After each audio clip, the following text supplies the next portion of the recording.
Guys, welcome to the Clix Corner New Year's special.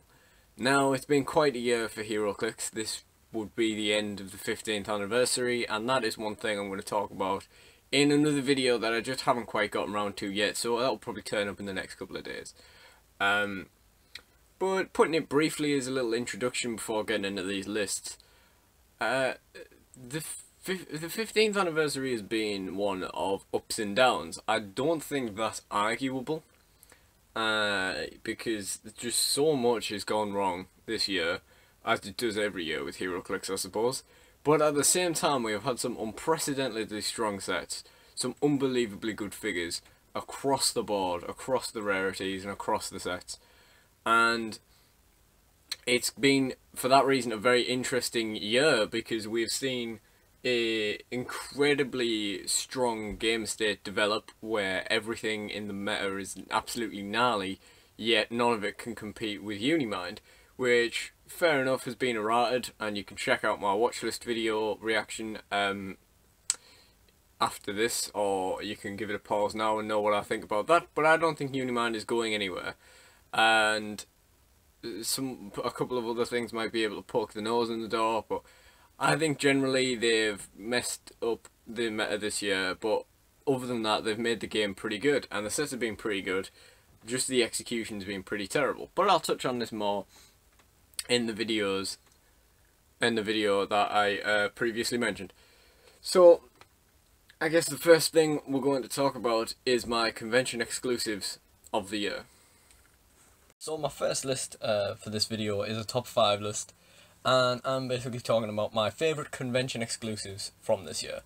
So, number 5 is Bat Knight. Now, I really like its style, really like what it does, and I think it's got a really cool design as well. The only problem with Bat Knight for me is the fact that I've never really felt like it's going to bring enough to my team and get enough playtime for it to be worth actually buying for its price tag. So, I've never actually picked up a Bat Knight because I just don't think I'd get my money's worth, but I think it is a really cool figure. In at number 4 is Pizza Face. Now, the Ninja Turtle stuff turns up on this list a surprising amount. And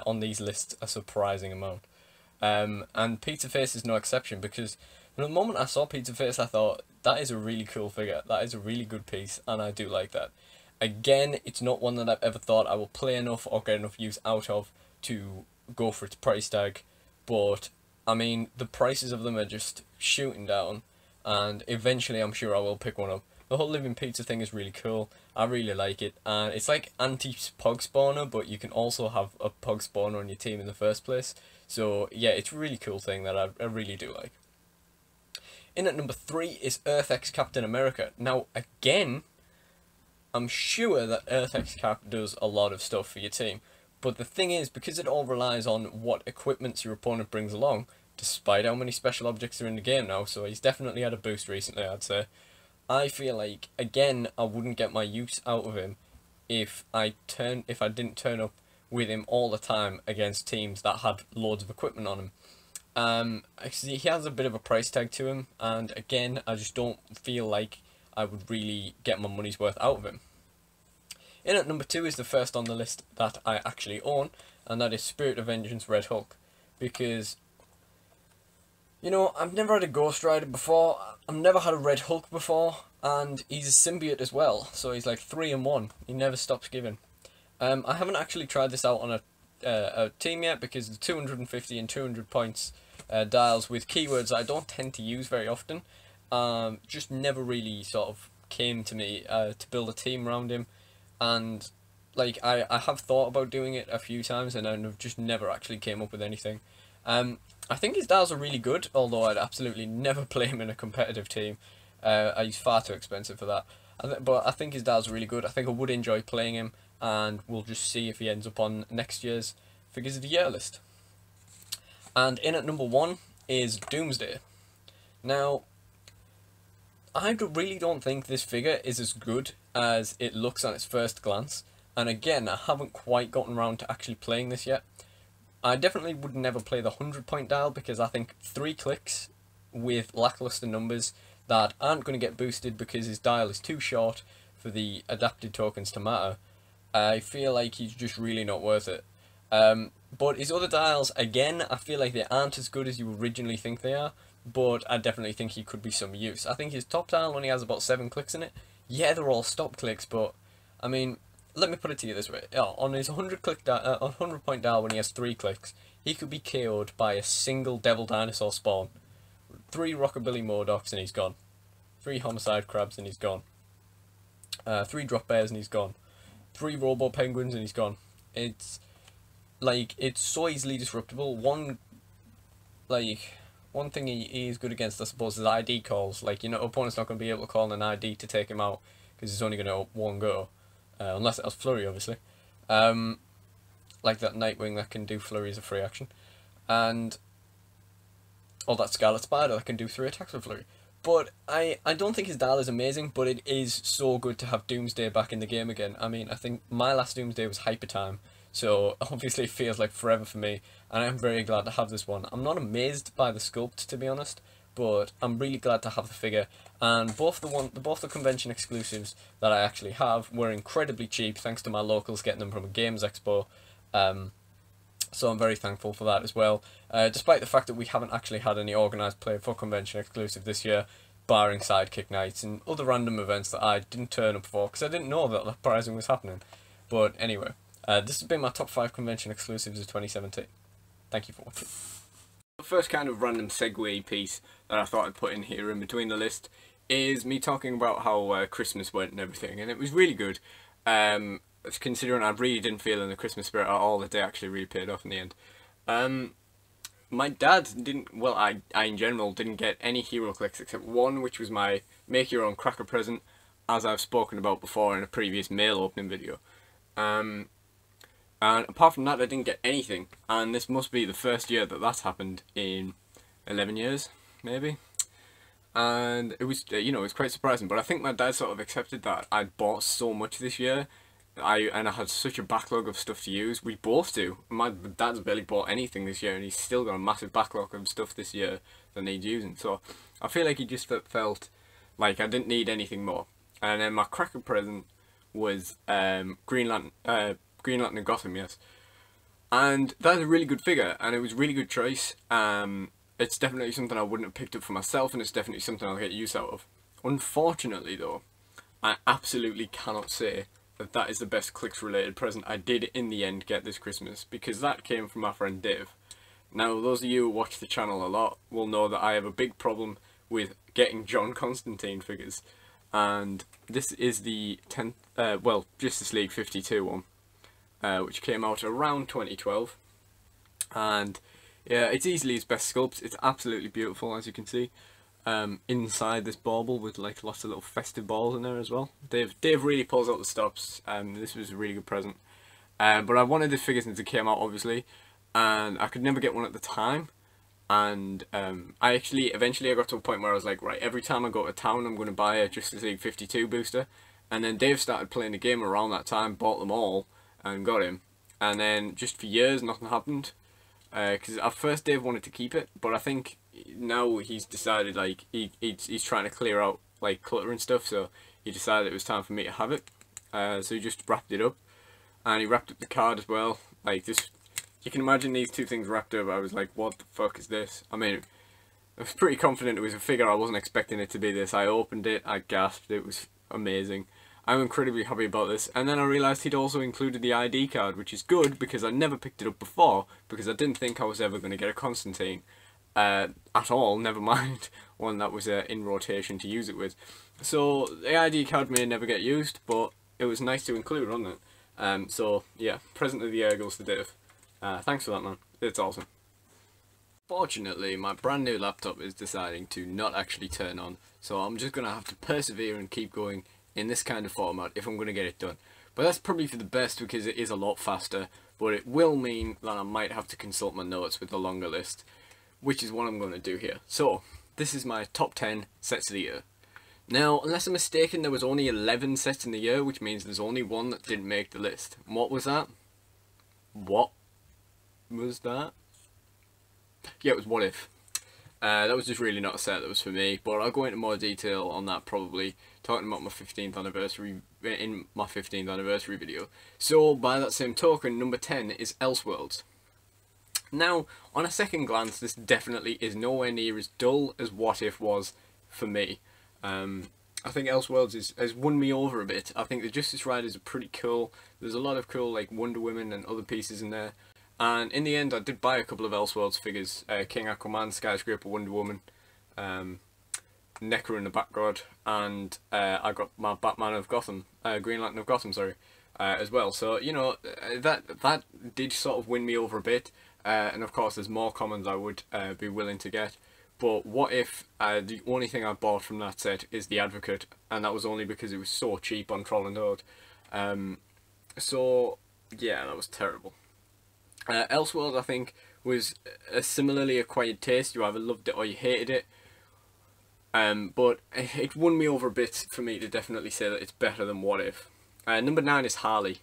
Now, I think there's some amazing pieces in the Harley set, but not enough of the ones that I liked were good enough for me to think that the ones that I didn't like were worth getting. Like, I didn't think it was worth buying boosters of a set where everything else in it just did not appeal to me at all, when there was a couple of things in it that I did want that I felt like were worth getting. So basically, I think Sand and Dr. Midnight are worth getting, like from boosters, as I'd say. I'd trade for a Zatanna and a King Shark and all the other stuff I said I'd want from the set, but I'm not urgently enough interested in those figures to bother buying loads of boosters of the set for. And I really don't like the rest of the set. There's some commons in there and stuff that I'm hoping to pick up, and probably would have thought I would, but yeah. Number 8 is Wonder Woman. Now, the first thing I'm marking this down for is the terrible figures in it. Like, now do not get me wrong, the Amazons are amazing. It's the Teen Titans that didn't really make any sense in the set anyway, that were all, like, terrible. I mean, it was like, there was a good cheater and a bad cheater, there was a good Flash and an awful Flash, and there was 2 awful Ravens. And I marked this set down just because of those horrendous figures. In addition, it came to me at a time when I didn't really have any money, so I couldn't go into it as much as I'd hoped to. In fact, I didn't in the end buy any. But I think the Amazons are really cool. They definitely drag the set back up. The one main thing that I'll mark it down about is that it wasn't a movie set, because in this one instance, having an Eric Ludendorff figure as a guy who loved the First World War, that would have been amazing. It would have been so stupid, and I would have absolutely loved that. So I was incredibly disappointed by that, but never mind. And at number 7 is an actual movie set. It's Guardians of the Galaxy 2. Now, this was a really interesting piece, and to be honest, the gravity feeds were swarmed on in my locals before I even had a chance to go for it. You know, the chases were gone every time I turned up, and then eventually they just, you know, didn't feel like they were worth purchasing anymore. But yeah, there was some really cool stuff in that set. It was a really good movie as well, and except for the ending, which was just a bit like, what is this battle? It's a bit terrible. But yeah, it was definitely interesting, an interesting set. I don't really have an awful lot to say about it, other than that, which is the same with my number 6, which is Thor Ragnarok. Again, I don't really have much to say about it, but there's some really cool figures in it. It's always nice to see like movie characters and stuff around, and I think a lot of people got very excited about Thor Ragnarok set, which was good. The one thing I didn't understand was why they put Korg in the Mighty Thor set rather than just making a movie Korg in the Ragnarok set. Because they left the rest of the Warbound out of that set anyway, so what was the point? I don't get it. Number 5, amazingly high up in the list, was Shredder's Return. Now, despite the fact that I have very little interest in Turtles, I looked through this set when it first came out and I thought, there is not a bad figure in this set. Shredder's Return was a great set. It brought the Turtles to, it made them appealing to people who didn't like Turtles anyway. Luckily I managed to stop myself from actually buying any in the end. But I think that it elevated Turtles to a new level. Number 4 is Undead, because with everything that went wrong with that set, and by this I mean, well, I suppose not everything went wrong. Like the sculpts were, like, not all the dials were amazing, and the sculpts were less than well executed sometimes. Like the paint jobs were pretty terrible. and the set itself was pretty generic, having only generics and a named variant, with Frankenstein being the only figure in the set that didn't have a sculpture use. But ultimately, you buy a Gravity Feed of that set and you love playing it. I mean, at first I didn't want to get the zombies because of how expensive the set was going to be, but then once I had a couple anyway, and then people kept getting them and then just trading them to me, I built up an army of zombies. I cannot wait to like finally try that out as full power, because I've only had a chance to play the zombie team once, and that was only with like half the figures.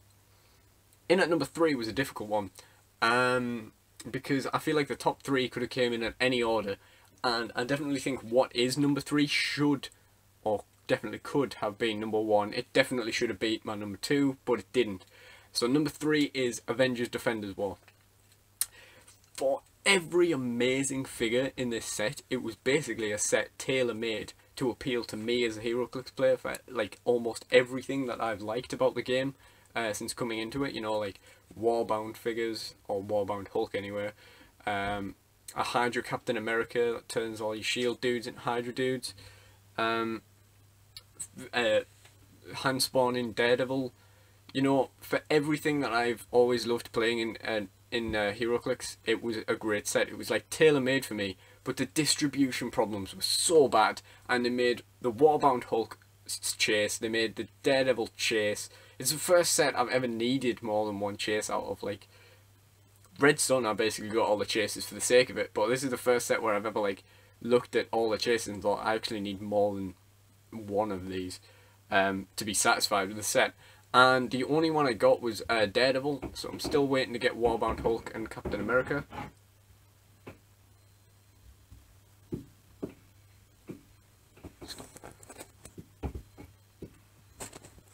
I'm still waiting to get Warbound Hulk and Hydra Cap, but I got the Daredevil just because it was so cheap on Troll and Toad, and now that I think about it, I should probably have a look for the others on there as well. But ultimately, it was a disappointing set. The distribution was horrific. We had 2 identical bricks in my locals, and like booster for booster identical. It was absolutely shocking, and that was a problem that persevered throughout the year into my number 2, which is the Deadpool set. Now, this is the first set of the year, apart from I think Shredder's Return, and it's just amazing what a Deadpool set does for the game, because it's like you think, why is there another Deadpool set coming out? We've already had one, you know, this one. And when this one came out, it was like everybody bought the boosters out of the things that they were interested in, and then started getting interested in all these new characters, all these Deadpool characters that you'd never known before. Like, for example, my dad is really into Blind Al because he really likes like what she does.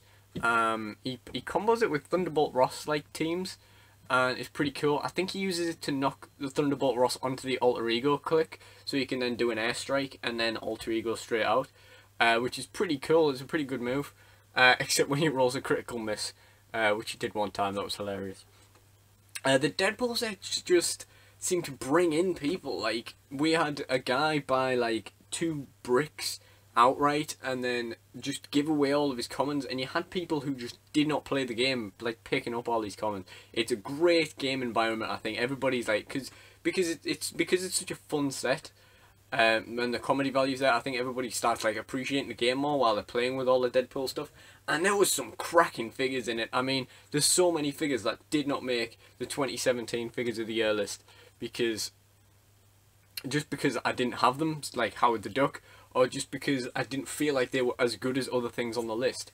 That Wolverine with like the 9 clicks in it, I don't think it plays very well, but it's a really good meat shield, so it did not make the list, but it is a really cool figure. People who have a passing interest in comics tend to like Deadpool, and the Deadpool sets go a long way to get them interested in the game, especially if they are sort of interested in the game and have played in the past and stuff. Alright, so number 1. It was obvious, really. I struggled for a bit, but ultimately there's just no way that you can argue that the Mighty Thor wasn't the best set of the year. And I mean, obviously that comes down to preference, doesn't it? But for me, there's no denying it, because Defenders War was, although it should have been able to compete, the distribution problems in it were just completely took it out of the running. and nothing else in it had such a flawless amount of figures that I really like. Now, I was able to actually get some Thor boosters before it sold out, and then managed to get a couple more after it was reissued. And obviously it had the issue of selling out in the first place, but they did reissue it, so that was good. And you can kind of tell because the Flora Colossus and stuff like that change colours depending on which printing of the set they came from. And the Mighty Thor set was huge. The new special objects were really cool. The fact that they were cheap and easy to obtain was very helpful, because it means like everybody has the access to that to put them on the team. Stuff like Blood Axe, for example, I think is really good. Though it might not be the most meta thing you can put on your team for 10 points, I really think it's really good, and I really think it helps a lot of figures. The traces in the Mighty Thor set were awesome, although Malekith is the only one I sort of want. The only thing I really complain about is the super boosters, because they were just so damn popular that I was not able to get one. So in the end I had to buy a Skyscraper Wonder Woman just to have a Colossal in rotation after Brimstone goes. And I think a lot of the Colossal choices were a bit weird. I sort of get Groot. I don't think we needed a generic Groot. Ymir is terrible. But Frost Giant makes a lot of sense. I'm absolutely fine with that. I thought we were going to get like a Colossal Laufey or something instead, but Ymir, whatever, just could have been a bit better. Ms. Marvel Colossal was a bit weird, and Colossal Carnage appeared in one issue. So yeah, there were really weird choices when there's plenty of actual Colossals you can make, but who am I to judge what they decide to do with their game? I'm a guy who plays the game, that's who I am. But ultimately, I think the Mighty Thor set was really good, and it was hard to compete with, and it's going to be hard to top. But I have a weird feeling that Avengers Infinity is going to be like huge, so we'll see. But Mighty Thor set was incredible, and you could just get the little cheap Jane Fostery pieces, and it would like blow your mind how good these figures are in games. And the dials, the powers, the distribution was back, which was good until it sold out, and just everything about the set I think was really good, barring natural WizKids problems. So that's why I think the Mighty Thor was the best set of the year. So now I'm going to get real for a minute. It's been a difficult year for me in many ways, as like there's definitely been ups and downs to it, but the last couple of months specifically have been a bit of a trial. I found myself falling out of a lot of games. I just have not gone back into Yu-Gi-Oh! And nothing about it appeals to me anymore. I fell out of Vanguard as well, because I just don't feel like it's a rewarding game, and for that reason I sort of started not really having much to do at locals, and ultimately I think that sort of led to me, drifting away from the usual people I, tend to spend my time with. And in the same time, a number of problems with like my like friends outside of locals, like my regular sort of Xbox Live mates, like college friends and stuff. There was a series of problems with them, both of which I feel boils down to me as a person. I think I can be quite irritating sometimes if I'm just like complaining a lot. I don't tend to like sit there and complain a lot, but if something annoys me, then I will go on about it. So then people don't like me talking about Vanguard and complaining about it all the time. And yeah, a similar sort of thing happened with the Xbox Live thing. Not that I complain about games at all. I do get angry just as everyone else does every now and then, but yeah, it was just a sort of general friend-related stuff that caused the problem there. And basically, it just felt like I was drifting away from people, and that I didn't really have a whole bunch of places to be. And that's sort of when I sort of felt more dragged into my Clix group, because these were people who wanted to spend time with me and wanted to, they wanted to know me, basically. Like, they bothered to take an interest in, what was going on in my life. You could play Clix with them, and they, they weren't just like offish with me, I suppose. So I really appreciate them, their role. But we were naturally going to gravitate together this year because it was such a big year, and I'm only talking like the last couple of months or so. But yeah, I've really felt like drawn in by them because they they're really cool dudes. And in saying that, there's some really cool dudes on Instagram and people who comment on my videos and stuff.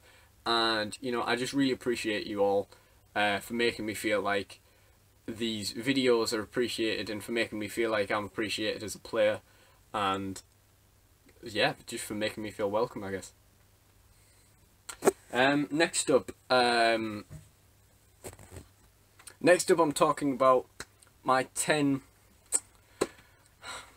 I almost didn't want to do this because the reason I'm doing these lists is because usually on New Year's Eve I rank order my favourite songs and albums and artists from that year, and I thought it would be a nice thing to do with Clix, and I thought that would be good. So that's why I'm doing this.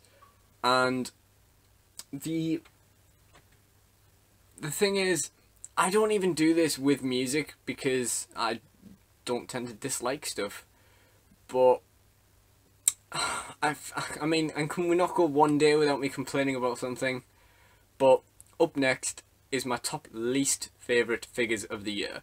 And they aren't all meta pieces, some of them are just awful. So, yeah.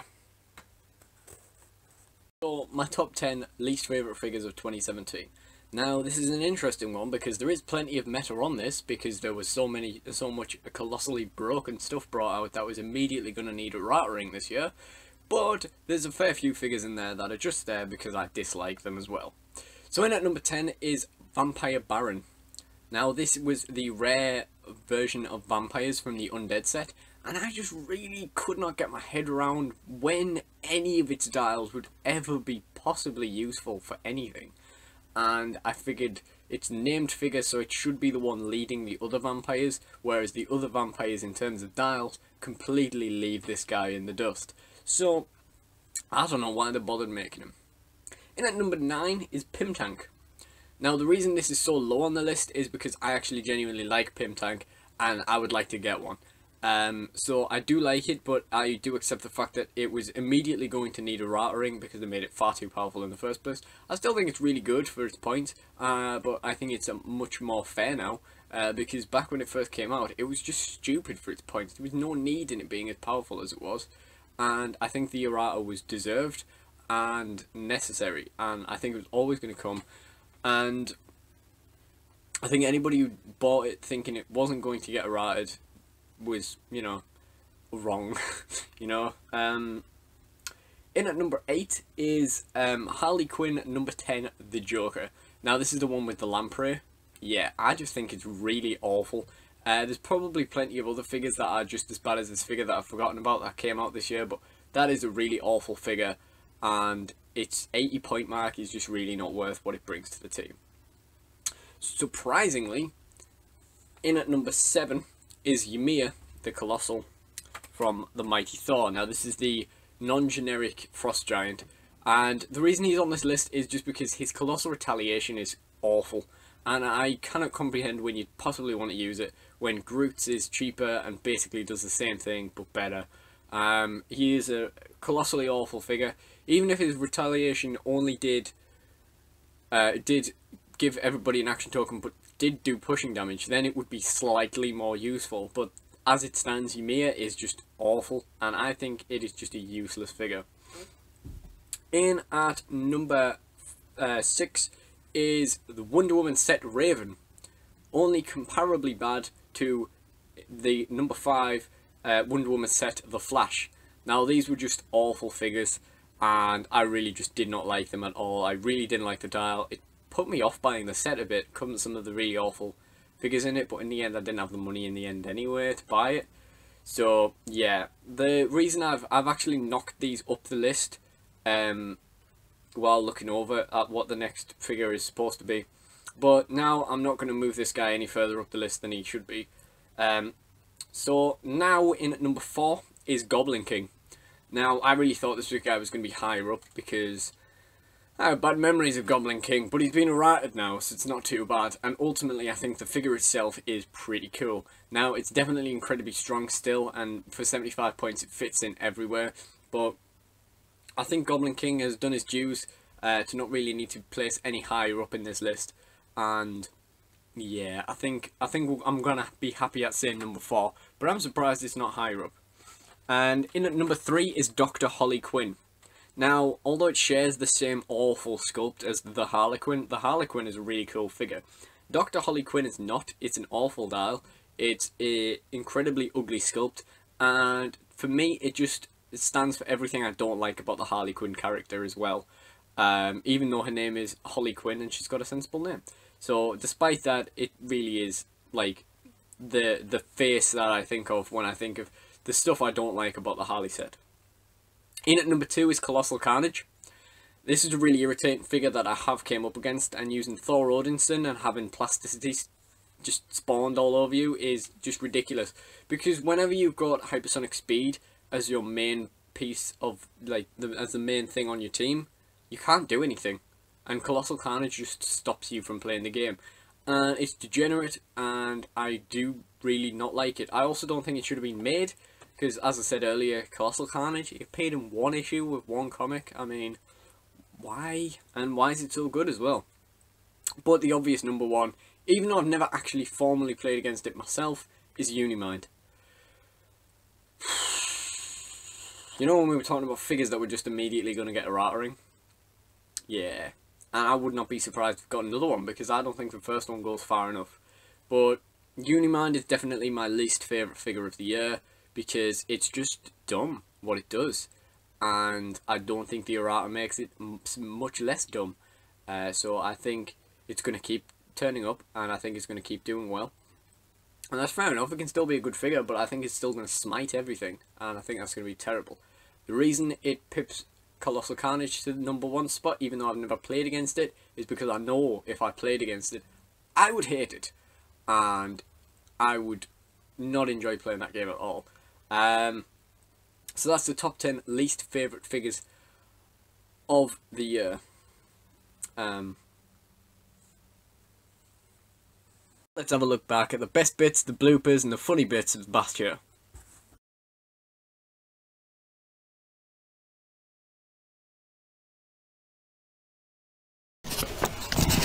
Yo guys, what the fuck was that? It was all of the whole, and well, basically, he sent me a couple of figures here. Well, he's not sent me them, I bought them off him, but because... so there's the third one. I really don't like the sculpt,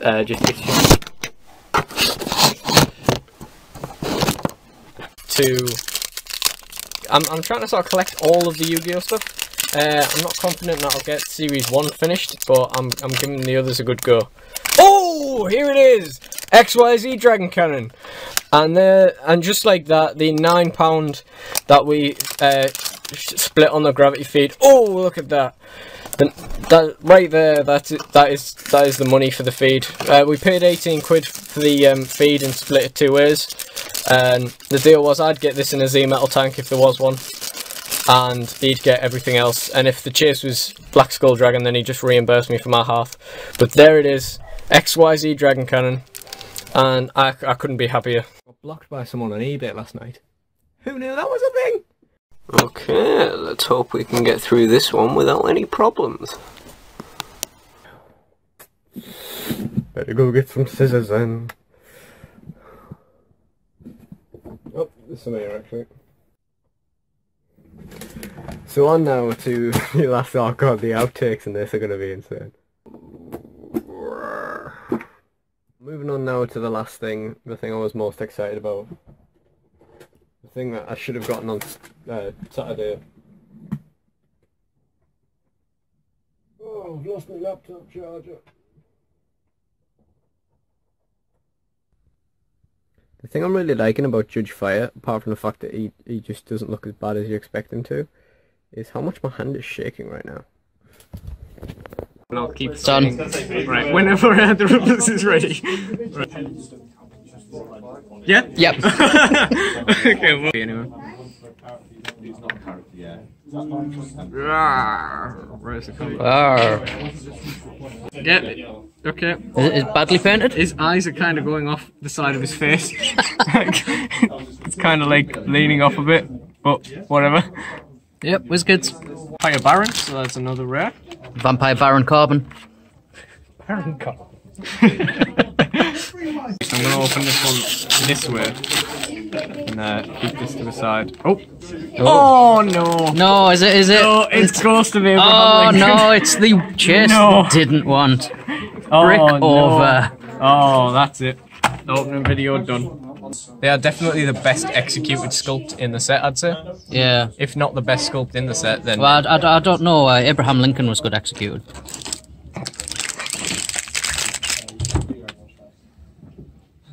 Too bad, Tom. If we can get his name right this time. Was it Lee Harvey Oswald? John Wilkes Booth. That's the one. There's too much stuff everywhere now. We should have brought the bin over. Okay. Live and learn. Oh. Hey. Whoa! It moved by itself. It's like you've doubled the space in here. I know you're watching.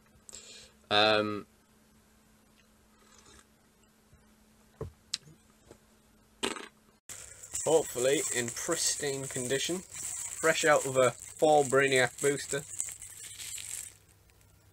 we have Brainiac. There he is. And that's it now. That's our final Red Sun figure. We have officially collected all of the chases from Superman and Wonder Woman. And, you know, I'm incredibly happy. And then I'm going to skip to the other end of the brick for anyone to keep track at home. I'm going to pick the first booster on the other side. And that's heavy as hell. So we're going to see what's making this so heavy. I've had really good pull luck with this set, really, actually. I pulled my Mr. Freeze, I pulled my Haha Joker, and I pulled my Bizarro Green Arrow. So that's hopefully that's a good sign, and we can keep that going. Oh! Oh my god! Oh my god! I can't believe it. Fucking Chicken Thunder right there! Oh my fucking... Oh my life! Ah! Oh my god! But it is dark as fuck, isn't it? Next and penultimate list is my top 10 figures of the year. Now this is any figures that I've been playing this year that did not come out this year. And again, there's been so much going on and so many people getting played this year that I feel like there's a lot of stuff I'm probably missing out on this list. But ultimately the ones that stand out are these 10. So in at number 10 is Craven, the non-prime version from the Superior Foes of Spider-Man set. This is purely because it's a really cool figure that I do enjoy playing. Needs a bit of willpower, but I'll give it that with Supreme Intelligence. We'll get round to trying that one day. But the fact that I finally have a Craven again, after however many primes and super rares and stuff since Sinister, which the Sinister one was not good, because Sinister was not good. So it's nice to have a really good Craven again, and that's the reason why he's on this list. In at number 9 is Baron Strucker from Nick Fury, Agent of S.H.I.E.L.D. Now this is a figure I've only managed to play once, but the weight plays and the amount of Hydra teams I've played in the past, I know this is going to be a really commonplace figure. It's nice to finally have a Baron Strucker that's good also. And he's incredibly good. I think he's so much better than he looks on paper, and for that reason he deserves a place on this list. But in at number 8 is Imperial Hydra, because he can fit on a lot more teams than Strucker, and he can respawn a lot of people, which is really cool, and I'm really going to appreciate that in Hydra teams. I know for a fact that I'm going to get a lot of use out of Imperial Hydra. And here's a little joke for Tom. If there's anything I like more than a random Hydra agent, it's a random Hydra agent in a chair. Okay, that didn't make any sense to anybody but Tom, but nonetheless. In at number 7 is Malice from Uncanny X-Men. Now this is a figure I did a video on, could Malice be meta? And ultimately I said it could definitely be used on a good constructed team. And I am yet to try out a team of it, Vertigo, and Devil Dinosaur on a Savage Land theme team. I did try a casual Savage Land theme team, and it was incredibly fun. And Malice was just amazing. I mean, the point of her is to meat shield it until she dies and equips to someone and gives them perplex and shape change. But she didn't even die. She was just lacing into things left, right, and centre, and she played really well. So yeah, I think she deserves a place on this list. In at number 6 is Chessboard Kingpin, because I originally just turned my nose up at this figure, but then after playing it, it is so damn good, it's ridiculous. And I'm, again, very sure that this is going to turn up on a lot of Hydra teams that I play, and is just generally going to be a really good piece everywhere, because it's a Sinister Syndicate piece as well. Although I don't think it has the keyword, I could be wrong. One of them has the team ability but not the keyword. Although if you count the Defenders War, 2 of them have the team ability but not the keyword, or vice versa. Anyhow, the Kingpin is incredibly good. He deserves a place on this list. He looks a bit expensive, but he's worth it. In at number 5 is Devil Dinosaur. Now, the reason this is so low on the list is just that I haven't had the chance to play him very much this year. But when I have, I've had fun. I've loved using the giant red dinosaur in the smoking jacket. He's an unbelievable figure, and I'm very happy to have one, and I really do appreciate him, and I felt he deserved a place quite high up on this list despite the lack of playing he has seen. In at number 4 is the Joker's Wild Jakeem Thunder. Now this is obviously going to be very high up on this list.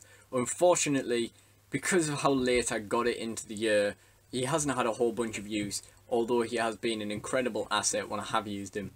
And I do appreciate him as a figure, it's just I haven't had the chance to get to know him fully.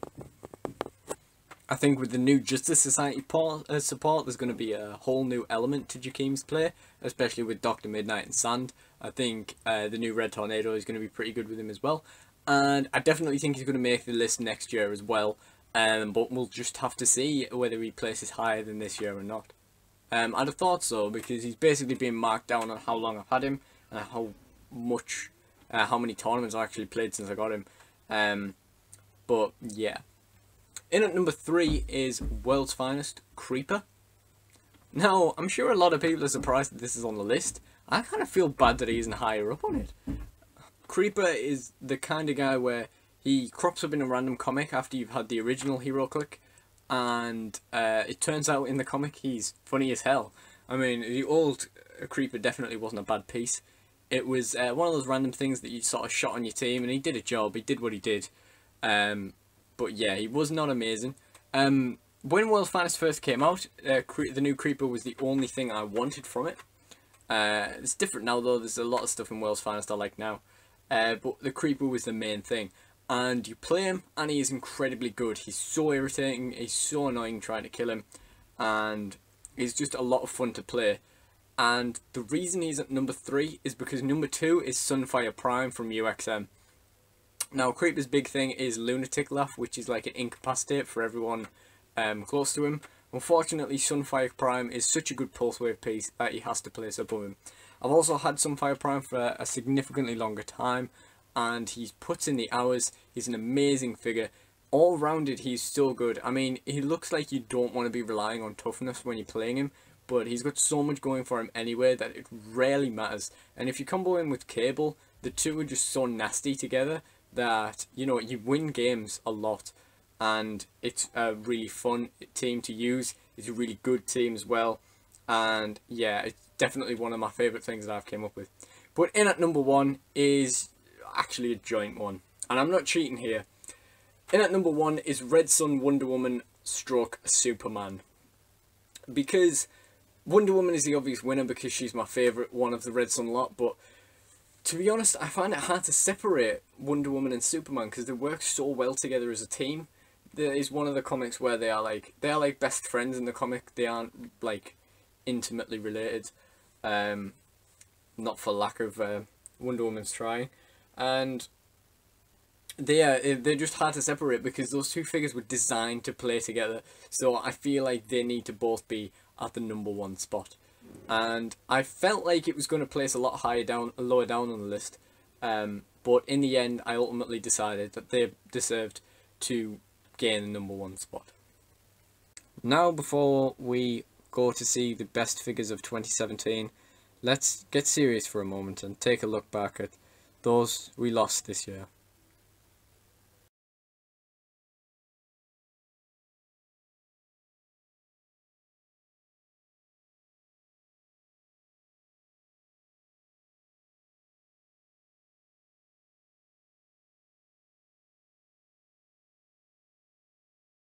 Sleep tight, Felix. We miss you every day. So, finally, we come to my top 10 figures of 2017. Now, this only includes figures that came out this year, and it feels like this is the correct way to end these lists off.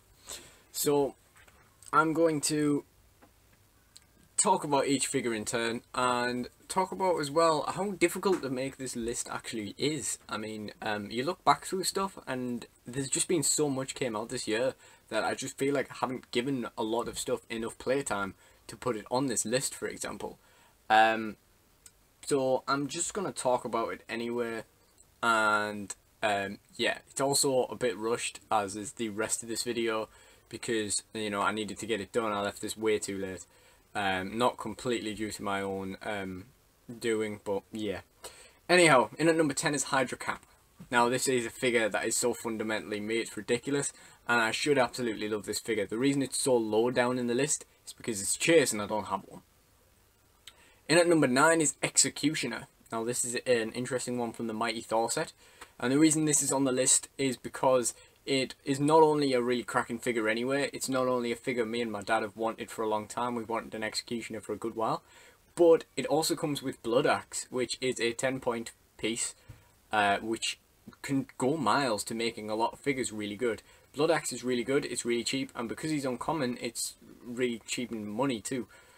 So ultimately, it's a really helpful thing to have on your team, it's a really helpful thing to have around, and that's why Execution is number 9.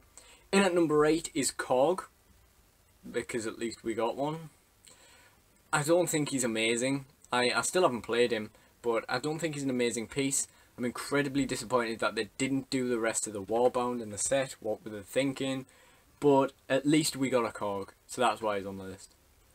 In at number 7 is Gargoyle, and the reason he's on the list is because he is basically like the old Gargoyle, which is a character I didn't know about until playing HeroClix. The old Avengers set one was a really cool combination of super strength and prob. This one's got blades instead of super strength, but other than that, is basically just a ramped up version of the old version, yeah.